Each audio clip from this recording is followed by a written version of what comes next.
அருள்மிகு ஏகாம்பரேஸ்வரர் காமாட்சியம்மன் திருக்கோயிலில் அமைந்திருக்கின்ற 400 ஆண்டுகளுக்கு மேல் பழமையான திருவள்ளுவர் திருக்கோயிலை புனரமைக்கின்ற பணியை மாண்புமிகு திராவிட மாடல் ஆட்சியின் நாயகன் தமிழக முதல்வர் அவர்கள் முன்னெடுப்பில் இந்த பணிகள் துவங்கப்பட்டு நடைபெற்று வருகின்றது. ஐயன் திருவள்ளுவருக்கு புகழ் சேர்த்தவர் நினைவில் வாழும் முத்தமிழறிஞர் கலைஞர் அவர்கள் அதிகாரங்களுடைய எண்ணிக்கைக்கேற்ப அவருடைய சிலையை அமைத்து உலகே திரும்பி பார்க்க வைத்தவர் என்பதை சரித்திரத்தில் பொன்னேடுகளால் பதிக்கப்பட்டிருக்கின்றன. அந்த சிலையின் புகழுக்கு புகழ் சேர்க்கின்ற வண்ணம் கண்ணாடி பாலத்தை உருவாக்கி அனைத்தையும் பிரமிப்புக்குள்ளாக்கியவர். தமிழ் என்று தமிழ் கூறும் நல்லுலகம் பாராட்டுகின்ற மாண்புமிகு தமிழக முதல்வர் ஆட்சி காலத்தில்தான் முத்தமிழ் அனைத்துலக முருகர்கள் மாநாடு 27 நாடுகள் பங்கேற்ற சிறப்புமிகு மாநாட்டை நடத்தி காட்டிய பெருமை திராவிட மாடல் ஆட்சியின் நாயகன் மாண்புமிகு தமிழக முதல்வர் அவர்களை சாரும். அந்த வகையில் திருவள்ளுவருக்கு சிறப்பு சேர்க்கின்ற வகையில் முத்தமிழறிஞர் கலைஞர் அவர்களால் 1973ஆம் ஆண்டு இதே திருவள்ளுவர் திருக்கோயிலுடைய பணிகளை அன்றைக்கு நேரடியாக வந்து திருவள்ளூர் திருக்கோயில் பணிகளை துவக்கி வைத்தவர் முத்தமிழறிஞர் கலைஞர் அவர்கள். அவர் வழியில் இன்றைக்கு சுமார் 61,774 சதுரடி பரப்பில் முழுக்க கல்களான சுமார் 3000 சதுரடியில் திருவள்ளுவருடைய திருக்கோயில் அமைக்கின்ற பணிகள் விரைந்து நடந்து கொண்டிருக்கின்றன. இந்த திட்டத்துடைய மதிப்பு 19,17,00,000 ரூபாய். இதில் ஏற்கனவே இருந்த ஈஸ்வரன் மற்றும் அம்மன் சன்னதிகள், அதேபோல் ஏனைய சன்னதிகள் எவையெல்லாம் இதில் இருந்ததோ அந்த வாசகி அம்மையார் உட்பட அனைத்து சன்னதிகளும் ஏற்கனவே இருந்தது போல் இடம்பெறும். உதாரணத்திற்கு ஏகாம்பரர், காமாட்சி அம்மன், கருமாரி அம்மன், பைரவர், ஆஞ்சநேயர், சண்டிகேஸ்வரர், நடராஜர் மற்றும் நவகிரக சன்னதிகள், மகா மண்டபம் உட்பட அனைத்து பணிகளும் இந்த 19 கோடி ரூபாய் செலவில் அமைக்கப்பட உள்ளது. இதில் குறிப்பாக சொல்ல வேண்டுமென்றால் இந்த பணியோடு ஆரம்பிக்கப்பட்ட அர்ச்சகர் மற்றும் பணியாளர்கள் குடியிருப்பு ரூபாய் 2 கோடி செலவிலே கட்டப்பட்டு மாண்புமிகு தமிழக முதல்வருடைய பொற்கரங்களால் 22/8/2025 அன்று அந்த பயனாளிகளுக்கு இந்த கட்டிடம் ஒப்படைக்கப்பட்டது. அரசின் சார்பிலே மற்றும் திருக்கோயிலின் சார்பிலே பணியாற்றுகின்ற திருக்கோயில் பணியாளர்கள் மற்றும் அர்ச்சகர்களுக்கு இந்த ஆட்சி ஏற்பட்ட பிறகுதான் எண்ணிலடங்கா குடியிருப்புகளை தொடர்ந்து கட்டி குறைந்த வாடகையிலே அவர்கள் நலன் காக்கின்ற, அவர்கள் நலன்களை பாதுகாக்கின்ற, அவர்களுடைய வாழ்வாதாரத்திற்கு குடியிருப்புகளை அதிக எண்ணிக்கையில் ஏற்படுத்தி கொடுத்த அரசு மாண்புமிகு தமிழக முதல்வருடைய அரசு என்பதை இந்த நேரத்தில் பதிவு செய்கிறேன். இந்த ஆட்சி ஏற்பட்ட பிறகு குடமுழுக்கு என்று எடுத்துக்கொண்டால் இதுவரையில் 3623 குடமுழுக்குகள் நடைபெற்றிருக்கின்றன. இதுவும் இந்து சமய அறநிலையத்துறையில் திராவிட மாடல் ஆட்சியில் ஒரு மைல்கல் என்றே சொல்லலாம்.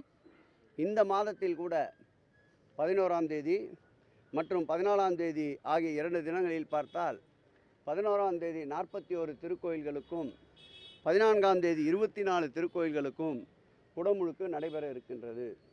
நாங்கள் ஏற்கனவே சொல்லியது போல் தை மாதத்திற்குள்ளாக 4000 திருக்கோயிலுக்கு நிச்சயமாக குடமுழுக்கு நன்னீராட்டு விழா நடத்தி காட்டுவோம் என்பதை மகிழ்ச்சியோடு தெரிவித்துக் கொள்கிறேன். இந்த பணிகளுக்கு பேருதவியாக இருக்கின்ற எங்கள் துறையினுடைய செயலாளர் அன்பிற்கினிய மணிவாசகம் அவர்களுக்கும், எங்கள் துறையினுடைய ஆணையாளர் அன்பிற்கினிய ஸ்ரீதர் அவர்களுக்கும், எங்கள் துறையினுடைய இந்த மண்டலத்துடைய இணை ஆணையாளர் ரேணுகா அவர்களுக்கும், நெஞ்சார்ந்த நன்றியை இந்த நல்ல நேரத்திலே தெரிவித்துக் கொள்கிறோம். தொடர்ந்து அரசு மாண்புமிகு தமிழக முதல்வர் அவர்கள் என்ன பணிகளை சுட்டி காட்டுகிறாரோ அந்த பணிகளை விரைந்து நிறைவேற்றுவதற்கு இந்து சமய அறநிலையத்துறை அதிகாரிகள் இந்த துறை உருவாக்கப்பட்டதிலிருந்து இந்த காலத்தில் பணியாற்றியது போல் எந்த காலத்திலும் பணியாற்றவில்லை என்பது பார்ப்போர், நடுநிலையாளர்கள், நல்லோர்கள் பெரிதும் பாராட்டுவது துறை சார்ந்த அமைச்சர் என்ற முறையிலே மட்டற்ற மகிழ்ச்சி அடைகிறேன். இந்த ஆட்சி ஏற்பட்ட பிறகு இதுவரையில் நிலமீட்பு என்பது எடுத்துக்கொண்டால் சுமார் 7,923.86 ஏக்கர் நிலங்கள் மீட்கப்பட்டிருக்கின்றன. இந்த நிலமீட்பினுடைய இந்த நிலங்களுடைய மதிப்பு என்று எடுத்துக்கொண்டால் சுமார் 7,846 கோடி ரூபாய் மதிப்புள்ள நிலங்கள் இந்த ஆட்சி ஏற்பட்ட பிறகு மீட்கப்பட்டிருக்கின்றன. இதுவும் திராவிட மாடல் ஆட்சியின் ஒரு எண்ணற்ற சாதனை. இந்த நில மீட்பு வேட்கை என்பது தொடரும் என்பதை மகிழ்ச்சியோடு தெரிவித்துக் கொள்கிறேன். இது எதனா ஒரு 2-3 கேளுங்களேன், அப்புறம் வேணா போகலாம். இதெல்லாம் போயிட்டு அப்புறம் அது ஒண்டி தான் நிற்கும். எவ்வளோ இது பெரிய விஷயம். இது வந்து 400 அது மாதிரி எதனா ஆரோக்கியமாக கேட்டினா பரவாயில்ல. நவம்பர் மாதத்திற்குள் இந்த திருப்பணிகளை முடித்து பக்தர்கள் வழிபாட்டிற்கு அர்ப்பணிப்பதற்குண்டான திட்டமிடல் நடைபெற்று கொண்டிருக்கின்றது.